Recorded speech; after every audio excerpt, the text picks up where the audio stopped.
네. 하늘을 보면 파란 하늘을 이렇게 보게 되면 참 기분이 좋아지는 그런 시간들인 것 같습니다. 그런데 절기상으로는 입동이 지났다고 하더라고요. 네. 겨울이 되었으니까 우리 모두 건강에 유의하셨으면 좋겠습니다. 네, 오늘은요, 하나님은 일하시는 중입니다 라는 제목을 가지고 말씀을 나누어 보도록 하겠습니다. 오늘 우리가 읽어본 그 본문의 앞의 내용을 우리 같이 좀 살펴보고요. 그리고 오늘 본문에 대해서 좀 생각을 해 보도록 하겠습니다. 지난번에 이 앞에 있는 본문을 설교할 때에요, 이 빌레몬이 골로새 출신의 이 부자였다라는 말씀을 드렸고, 이 바울 혹은 에바브라에 의해 회심한 그리스도인으로 추정되는 그런 인물이다라는 말씀을 드렸습니다. 이 빌레몬이 이 골로새 교회에서 사랑받는 자여 동역자인 빌레몬이라는 이런 표현에서 알 수 있듯이 바울이 동역자 의식을 느끼고 있을 정도의 그런 훌륭한 신앙인으로 생각이 됩니다. 그리고 그 부인인 이 아비아와 그의 아들이었던 이 아키뽀와 함께 이 가정교회를 이루고 있었습니다. 이런 그 아들인 이 아키뽀를 군사라는 말로 표현을 하고 있는 것을 보면 이 가정이 믿음의 반석 위에 세워져 있는 그런 가정 그리고 그런 교회였다라는 사실을 알 수가 있습니다. 이 가정에서 이 빌레몬의 종으로 일했었던 이 오네시모라는 종이 있었죠. 근데 그의 이름은 유익한 자라는 뜻으로요. 그 당시 노예들 중에 이 아주 흔한 이름 중에 하나였다라고 합니다. 그런데 이 오네시모가 이 빌레몬의 집에서 물건을 훔치든지 재산을 훔쳐서 도주했다라는 그런 내용을 오늘 본문 앞에 있는 내용을 통해서 잘 알 수 있게 됩니다. 아마 이 행위는 주인이었었던 빌레몬의 노여움을 사기에 충분한 그런 내용으로 보여집니다. 이 오네시모가 로마에까지 도망을 쳐왔다가 거기서 바울의 사역을 통해 회심을 하고 그리스도인이 된 것으로 보여집니다. 게다가 바울 곁에서 수종드는 자가 되었다라는 이런 내용을 보면 바울이 오네시모를 신복이라고까지 소개를 하는 내용이 나오지요. 그리고 골로새서를 보게 되면요, 이 오네시모를요, 신실하고 사랑받는 형제 이렇게 소개를 하고 있는 내용을 보게 됐을 때 이 오네시모가 분명한 그리스도인의 모습으로 변화되었다라는 사실을 우리는 성경을 통해서 알게 되는 것입니다. 이런 빌레몬에게 이 바울이 6절에서 네 믿음의 교제라는 이런 표현을 사용을 하고 있습니다. 이런 표현을 통해서 빌레몬과 이 오네시모 간의 믿음의 교제를 통해서 화해가 이루어지기를 원하는 그런 간절한 마음이 나타나고 있는 것입니다. 바울은 이 빌레몬에게 편지를 보냄으로써 빌레몬이 깨달았었던 그런 진리의 내용들을 생각해 보라는 것입니다. 어떤 내용입니까? 하나님을 배반하고 이 죄의 노예가 된 자신이 이 하나님의 은혜로 인해서 구원을 얻고 용서를 받을 수 있었다라는 사실을 깊이 인식해 보라는 것이죠. 본인도 이러한 경험을 했으니 이제는 이 오네시모에게도 이 아름다운 교제와 용서의 손을 내밀기를 원하는 그런 마음이 담겨져 있는 것입니다. 그리고 이러한 믿음의 아름다운 교제가 진정한 그리스도인들 안에서 하나님의 선을 드러내는 일이라고 생각을 했었던 것 같습니다. 바울이 이런 생각을 하고 이렇게 빌레몬에게 간청을 하는 그런 이유가 무엇이겠습니까? 빌레몬이 이러한 그리스도인이었기 때문에 그렇죠. 이 바울은 짧은 서신을 통해서 이 그리스도 안에서 이루어지는 아름다운 용서와 그런 사랑의 모습을 보여주려고 하는 것 같습니다. 그리스도인들은 계층을 뛰어넘을 수 있는 그런 형제를 가질 수 있기 때문에 그렇죠. 그래서 우리는 그리스도인 형제로서 서로를 용서하고 용납하여야 한다라는 그런 근원적인 대답을 우리에게 말씀해주고 있다는 겁니다. 여러분, 그리스도인이라면 노예가 되었든지 사회적 약자가 되었든지 간에 우리는 용서할 수 있는 그런 넉넉한 모습이 필요하다는 내용이지요. 우리가 예수를 믿어 그리스도인이 되었다라는 것은 이제는 용서를 해줄 수도 있고 용납을 해줄 수 있는 모습이 나타날 수 있어야 한다는 겁니다. 여러분, 이러한 모습이 바로 그리스도인다운 모습인 겁니다. 성도 여러분, 이 바울에게 있어서 빌레몬이 누군가를 이렇게 용서해 줄 수 있는 그리스도인다운 모습이 있었던 것처럼 우리도 누군가를 빌레몬과 같이 용서해 줄 수 있는 모습이 있어야 한다는 뜻이 되겠지요. 누군가에게 용서를 베풀 만한 이런 넉넉한 은혜와 그런 모습이 있는 그리스도인의 모습으로 살아갈 수 있어야 한다는 뜻입니다. 다른 표현을 해보면요, 누군가가 나에게 기댈 수 있는 사람이 될 수 있다는 뜻입니다. 이 사람이라면 나를 이해해 줄 수 있을 것 같은 그런 생각이 들 수 있는 자의 모습이 우리에게 요구된다라는 것이죠. 저와 여러분이 오늘 빌레몬으로부터 배워야 할 그런 모습인 것입니다. 또한 지난번에 우리가 그리스도인으로서 지금 코로나로 어려움을 겪고 있었지만 여전히 우리는 주어진 자리에서 하나님을 예배할 수 있고 주어진 환경에서 최선을 다하는 신앙생활을 할 수 있다라는 말씀을 드렸습니다. 그러면서 포로로 잡혀간 다니엘에 대한 말씀을 드렸었죠. 주어진 자리에서 최선을 다하며 신앙생활을 한 그런 다니엘의 모습을 본받아야 한다는 뜻이었습니다. 그래서 우리는 어느 곳에 있든지 그리스도인다운 모습으로 살아갈 수 있는 모습이 있어야 한다라는 말씀을 드렸습니다. 이런 본문 앞에 이해를 가지고 오늘 본문의 내용을 조금 더 생각을 해보도록 하겠습니다.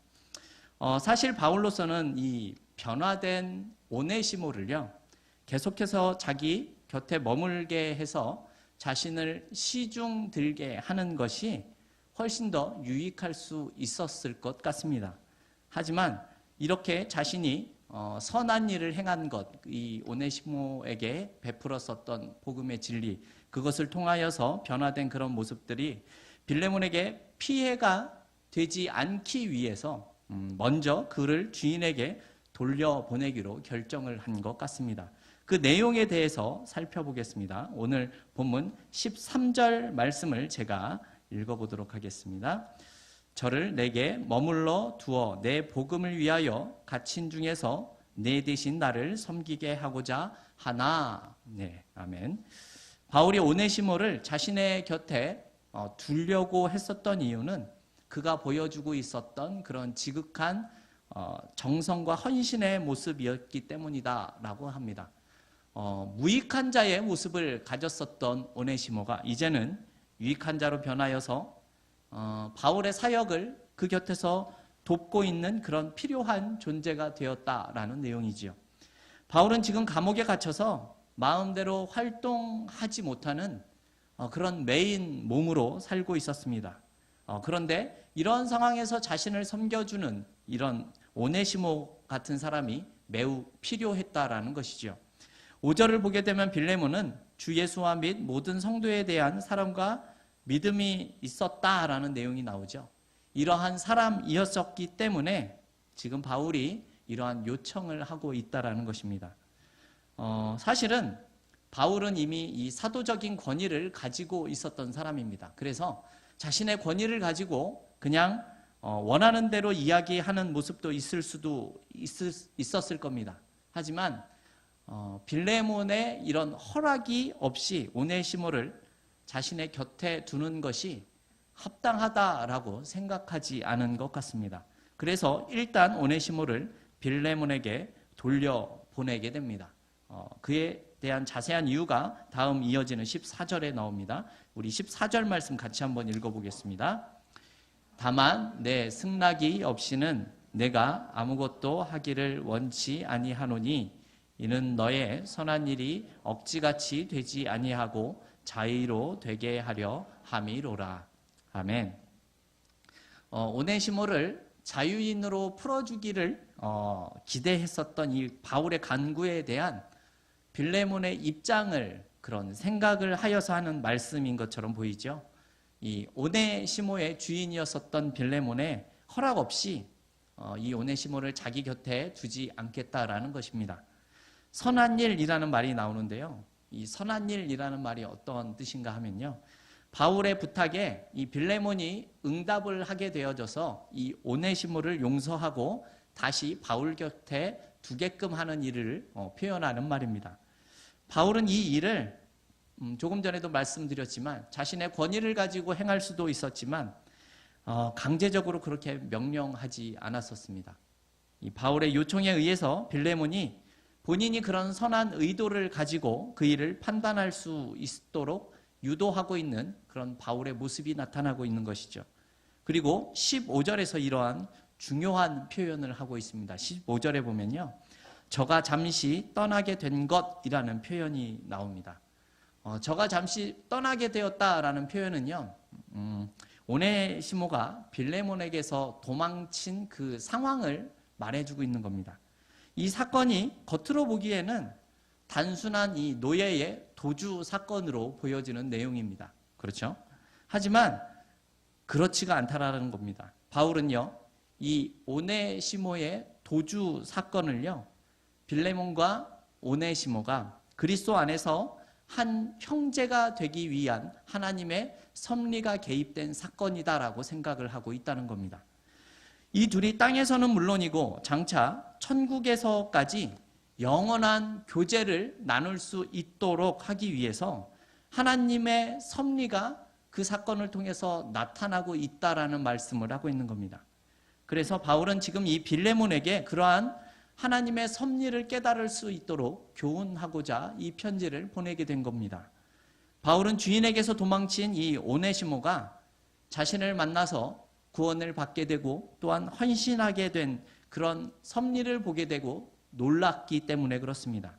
그런데 이 사건을 생각해 보니 자신과 너무나 절친한 성도였었던 이 빌레몬의 노예였다라는 사실 앞에서 이것을 더욱더 하나님의 섭리로 보게 된 것입니다. 그래서 바울이 이 오네시모가 빌레몬에게 도망친 이 사건이 하나님께서 허용하신 이유가 있다라는 확신을 가지고 이야기를 하는 것입니다. 그 이유는 오네시모가 구원을 받아서 우리와 영원히 함께 거할 형제가 되기 위해서라고 말하고 있는 것이죠. 빌레몬이 그것을 통해서 하나님의 섭리를 인정하게 되고 오네시모는 빌레몬에게 도망친 그 잘못된 과거를 용서받기를 원하고 있다라는 것입니다. 성도 여러분, 하나님의 섭리라는 것이 어떠한 것이겠습니까? 하나님께서 자신의 뜻을 이루기 위해서 모든 피조물에게 행하시는 것이죠. 특히 우리 성도들의 삶 가운데 끊임없이 간섭해 주시는 것을 의미합니다. 그것이 하나님의 선하신 손길이고 하나님의 보살핌이다라는 말씀입니다. 사실 우리 모두는 오네시모와 같은 그런 경험이 있는 자들입니다. 이 오네시모처럼 뭔가를 훔쳤다라는 그런 의미가 아니라요. 우리는 우리의 인생 가운데 어떠한 사건을 통해서 구원을 얻고 예수를 만나게 된 그런 계기가 있다라는 말입니다. 물론 모태 신앙으로 자연스럽게 예수를 믿어서 신앙생활을 하시는 분들도 있겠지만 우리 모두는 우리 자신의 삶을 뒤돌아서 보게 되면 어떤 사건을 통해서 하나님을 만나게 되고 그것을 통하여서 결국 구원을 얻게 되었다라는 내용들을 우리는 모두 다 가지고 있다라는 것이지요. 여러분, 이 사건이 세상 사람들의 눈에는 어떻게 보이겠습니까? 사실 겉으로 보기에는 그냥 한 노예의 도주 사건 이상의 것이 아닙니다. 하지만 우리 믿는 자의 눈으로 보게 되면 이 사건 안에는 하나님의 놀라운 섭리가 담겨져 있다라는 내용을 깨달을 수 있다는 겁니다. 우리는 이 빌레몬과 오네시모의 이 관계와 내용을 보면서 그 비슷한 내용을 요셉의 경우에서도 좀 살펴볼 수 있을 것 같습니다. 여러분, 요셉이 어떤 일을 당했습니까? 형들에게 죽을 위기에 처했다가 종으로서 팔려 나가게 되죠. 요셉이 예수를 믿지 않는 사람이라면 아마도 그런 상황에서 나처럼 기구한 팔자를 가진 사람은 없을 거다라는 그런 생각을 하며 살아갈 수도 있었을 겁니다. 혹은 마음에 이런 생각을 품었을 수도 있습니다. 내가 어떻게든 살아남아서 내 형들에게 복수하리라 라는 이런 생각이지요. 그런데 그런 상황에서 또다시 보디발의 아내에 의해서 큰 누명을 쓰게 됩니다. 그래서 감옥에 갇히게 되죠. 이런 상황에서 자신의 팔자를 더욱더 한탄하면서 어쩌면 더 깊은 복수의 칼을 갈고 있었을 수도 있습니다. 여러분, 만약 이런 상태에서 요셉이 애굽의 2인자, 즉 총리가 되었다면, 총리가 되었다고 생각을 해보십시오. 여러분, 그 상황이 되었다면 이 요셉을 가장 불안해하는 사람이 누구였겠습니까? 아마도 보디발의 아내였을 겁니다. 만약 요셉이 복수심을 가지고 있었다면 총리가 되었을 때에 제일 먼저 보디발의 아내에게 복수를 했었을 수도 있습니다. 그리고 자신을 팔아넘긴 형들이 곡식을 사온 것을 보았을 때 복수할 계획을 세웠을 수도 있습니다. 마치 우리나라에서 하는 아침 드라마 같은 그러한 내용이 나타날 수도 있는 것이죠. 여러분, 하지만 요셉의 반응은 어떠했습니까? 복수심에 사로잡힌 것이 아니라 하나님이 함께 하시는 삶을 살고 있었습니다. 하나님의 섭리가 그 가운데 나타났다라는 말이지요. 여러분, 다른 표현으로 하면 하나님이 지금 요셉에게 일하시고 있는 중이었다라는 겁니다. 여러분, 인간적으로 보면 불행한 사건처럼 보일 수밖에 없는 내용입니다. 요셉이 형들에 의해 팔려갔을 때에도 하지만 하나님은 그곳에서 일하시는 중이었다라는 겁니다. 요셉이 보디발의 아내에게 누명을 쓰게 되었을 때에도 인간적으로 보기에는 억울한 일이었지만 그 가운데 하나님은 일하고 계셨다라는 겁니다. 여러분, 오늘 본문으로 말씀드리면 오네시모가 빌레몬의 재산을 훔쳐 달아났을 때에도 하나님이 일하시고 계시는 중이었다라는 뜻입니다. 빌레몬이 신실한 그리스도인이 아니었다면 아마 오네시모의 소식을 들었을 때 복수할 계획을 세웠을 것이 분명했겠지만 여러분, 그렇게 하지 않았다라는 것이죠. 성도 여러분, 하나님은 이렇게 일하실 수 있는 분이십니다. 어쩌면 나에게 일어난 불행해 보이는 일도 지금 하나님께서 나를 통해 무엇인가 일하고 계시는 중일 수 있다라는 뜻입니다. 여러분 주위에 어떠한 어려움을 당하시는 분들을 보면서 도대체 무슨 잘못을 했길래 저런 일을 당하는가라고 생각을 할 것이 아니라 어쩌면 지금 하나님께서 그분을 통해 무엇인가 일을 하고 있을 수 있다라는 생각을 우리는 할 수 있어야 한다는 뜻입니다. 우리는 믿는 자들은 이런 하나님의 섭리에 대한 깨달음이 있어야 한다는 것이지요. 그래서 요셉은 창세기 45장 5절과 8절을 통해서 우리에게 이렇게 이야기를 합니다. 창세기 45장 우리 5절부터 한 절 같이 읽어보겠습니다. 당신들이 나를 이곳에 팔았으므로 근심하지 마소서, 한탄하지 마소서. 하나님이 나를 당신들 앞서 보내셨나이다. 그 8절 같이 읽겠습니다. 그런즉 나를 이리로 보낸 자는 당신들이 아니요 하나님이시라. 하나님이 나로 바로의 아비를 삼으시며 그 온 집의 주를 삼으시며 애굽 온 땅의 치리자를 삼으셨나이다. 아멘. 여러분, 이것이 무슨 의미겠습니까? 요셉은 형들이 나를 팔지 않았다면 하나님이 이렇게 일하실 수 없었을 겁니다라는 고백이 담겨 있는 겁니다. 그래서 하나님의 섭리를 발견하게 되었을 때 그 형들에 대한 분노와 복수가 아니라 자비와 긍휼의 모습을 보일 수 있었던 것입니다. 성도 여러분, 내가 당한 좋지 않은 일이나 혹은 우리나라나 민족이 어떤 흥망성쇠를 통해서도 하나님께서는 자신의 뜻을 이루어 가실 수 있는 분이시라는 사실을 우리는 기억할 수 있어야 합니다. 그런 측면에서 생각해 보면 우리가 어떠한 사건을 만났을 때에 우리에게 그런 사소한 감정의 소비를 우리는 줄일 수도 있을 것 같은 생각이 듭니다. 심지어 내게 해를 끼치는 어떠한 사람에 대한 용서의 모습을 보일 수도 있다라는 것입니다. 그러므로 우리 모두는 삶의 모든 일 속에서 하나님의 이런 섭리를 발견할 수 있는 믿음의 사람들이 되어야 하는 것입니다. 여러분, 그리고 오늘 본문에서 우리가 반드시 기억해야 하는 내용이 18절과 19절을 통해서 나타나고 있는데요. 우리 18절, 19절 같이 읽어보도록 하겠습니다. 저가 만일 내게 불의를 하였거나 내게 진 것이 있거든 이것을 내게로 회개하라. 나 바울이 친필로 쓰노니 내가 갚으려니와 내 자신으로 내게 빚진 것을 내가 말하지 아니하노라. 아멘. 어떤 학자는요, 오네시모의 이 사건이 먼저 돈을 훔쳤다가 발각이 되어져서 형벌이 무서워서 도주를 한 것이다 라고 설명을 하시는 분이 있습니다.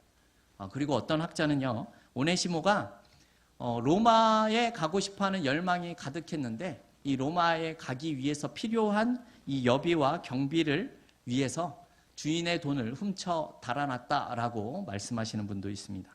의도가 어찌됐든지 간에 오네시모가 빌레몬에게 불의를 행한 것은 사실 아주 불의를 행했다라는 점은 틀림이 없습니다. 그가 돈을 훔쳐서 도주했다라는 내용은 의심할 바가 없는 것이죠. 오네시모가 이렇게 도망친 결과가 무엇입니까? 빌레몬에게는 적지 않은 손실이 생긴 것입니다. 사실은 빌레몬이 오네시모를 용서하고 사역자로서 이렇게 살아갈 수 있는 기회를 주는 데 있어서 사실 이러한 부분은 짚고 넘어가야 하는 문제입니다. 왜냐하면 나중에라도 이 오네시모의 과거를 다른 사람들이 문제를 삼을 수도 있기 때문에 반드시 해결을 해야 하는 내용이기도 했기 때문에 그렇습니다. 그래서인지 바울은 어떤 규모의 손실이든지 그것을 직접 갚아주겠다라는 표현을 하고 있죠. 물론 바울은 물질적으로 풍족한 사람은 아니었습니다. 우리가 빌립보서에서도 알 수 있지만 바울이 물질이 풍족한 것이 아니라 어떤 상황에서도 자족할 줄 아는 그런 풍족한 감사를 지닌 사람이었었죠. 그는 궁핍한 중에 있으면서도 자신이 가지고 있는 그 물질을 통해서 하나님 나라와 복음을 위해서 아낌없이 드리는 사람이었습니다. 그래서 바울은 지금 진실로 거듭난 한 형제를 위해서 많은 희생 또한 감당할 준비가 되어 있다라고 이렇게 말씀하고 있는 겁니다. 누가 바울에게 요청을 하거나 시킨 일이 아니죠. 이제는 이 회심한 이 오네시모의 딱한 사정을 해결해 주려고 하는 것입니다. 오네시모가 노예였든지 돈을 훔친 범죄자인 것이 바울에게는 큰 문제가 되지 않습니다. 이제는 회심한 오네시모의 가능성을 보고 그가 어떤 상황이 되었든지 간에 해결하고자 하는 모습을 우리에게 보여주고 있다는 말이죠. 성도 여러분, 생각을 해보십시오. 우리는 모두 하나님 앞에 빚진 자들입니다. 그렇죠? 우리는 우리의 힘으로 도무지 갚을 수 없는 빚을 하나님께 졌습니다. 사실 그 빚을 갚을 수 있는 것은 목숨으로만 해결할 수 있는 빚이었습니다. 그런데 하나님께서 우리를 너무나 사랑하여 주셔서 은혜를 베푸시고 예수 그리스도를 우리에게 보내주심을 통하여서 그 빚을 다 탕감해 주셨다라는 것을 우리는 모두 다 알고 있습니다. 정말 우리는 하나님께 하해와 같은 그런 은혜를 받은 자들입니다. 그렇다면 여러분, 오늘 본문의 내용처럼 빌레몬과 같이 피해를 우리가 입게 되었을 때에 여러분, 우리는 어떻게 하는 것이 맞겠습니까? 마땅히 그를 용서해주고 용납해 줄 수 있는 그런 넉넉함이 필요한 것입니다. 물론 죄 자체를 인정하고 용납해 주라는 뜻이 아닙니다. 그러나 죄인이 자신의 죄를 회개하고 용서를 구하는 일에 있어서는 예수님의 말씀처럼 70번씩 7번이라도 우리는 용서해 줄 수 있는 모습이 필요하다라는 것입니다. 사도 바울은 자신도 하나님께 받은 은혜가 너무도 크다라는 사실을 알고 있었기 때문에 그 은혜의 빚진 자라는 생각을 가지고 살았었습니다. 이러한 사실은 빌레몬에게 한 말에서도 나타납니다. 21절이 그런 표현이 나타나죠. 제가 읽어보겠습니다. 나는 내가 순종함을 확신함으로 내게 썼노니 내가 나의 말보다 더 행할 줄을 아노라. 이렇게 말씀합니다. 바울은 빌레몬이 자신처럼 하나님께 받은 그 은혜를 알고 있는 사람이기 때문에 자신의 말에 순종할 것을 알고 있다라는 그런 뜻이죠. 그럼에도 바울은 왜 구구절절히 이 오네시모를 위한 변론을 이와 같이 하고 있는 것입니까? 여러분, 그 이유가 무엇이겠습니까? 그 내용은요, 첫 번째로 생각을 해보면 자신의 변론을 통해서 오네시모가 과거에 어떠한 사람이었는지는 모르겠지만 지금은 이렇게 변했다라는 사실을 증거해 주고 있다라는 겁니다. 이제는 새로운 사람이 되었다라는 사실을 알려주는 것입니다. 그리고 두 번째는 빌레몬이 자신의 전한 복음에 빚진 자였지만 바울은 예의를 다해 부탁하고 권면하는 그 모습을 통해서 오네시모를 빌레몬이 자발적으로 용서해 주기를 바라는 마음이 담겨져 있다라는 겁니다. 이런 용서가 있어야지 이 오네시모가 빌레몬의 그런 관계가 온전히 회복될 수 있기 때문에 그렇습니다. 세 번째는 이 노예였던 오네시모의 도주 사건이 당시에는 어쩌면 사형까지도 가능했었던 너무나 큰 사건이었기 때문에 이 오네시모가 그의 생명을 위해서라도 변론을 하고 있었다라는 겁니다. 그리고 마지막으로는요, 이 당시에 이 빈번히 일어났었던 이 회심한 노예들의 도주 사건들과 관련된 롤 모델이 될 수 있는 사건이 될 수 있기 때문이라고 합니다. 여러분, 이 마지막 말이 무슨 뜻이겠습니까? 바울은요, 제2, 제3의 오네시모와 빌레몬 같은 사람들을 위해서 이 당시의 사람들과 그리고 후대의 사람들에게 이러한 내용을 잘 알 수 있도록 자세히 편지를 기록한 것으로 우리가 생각할 수 있다는 것입니다. 성도 여러분, 오늘 말씀을 통해서 우리는 바울과 같이 빌레몬과 같이 받은 은혜를 아는 자들이 되어야 합니다. 여러분, 은혜를 받았다라는 말 안에는요, 그 은혜를 받았기 때문에 용서를 할 수 있고 헌신을 할 수 있으며 손해를 감수할 수도 있다라는 내용이 담겨져 있는 겁니다.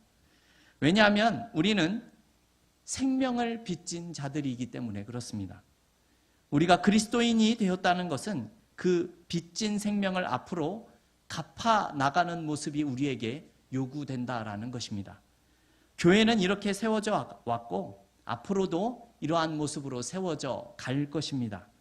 여러분, 이렇게 살아갈 때에 하나님이 자신의 섭리에 따라 지금도 일하고 계신다라는 사실을 믿으시기 원합니다.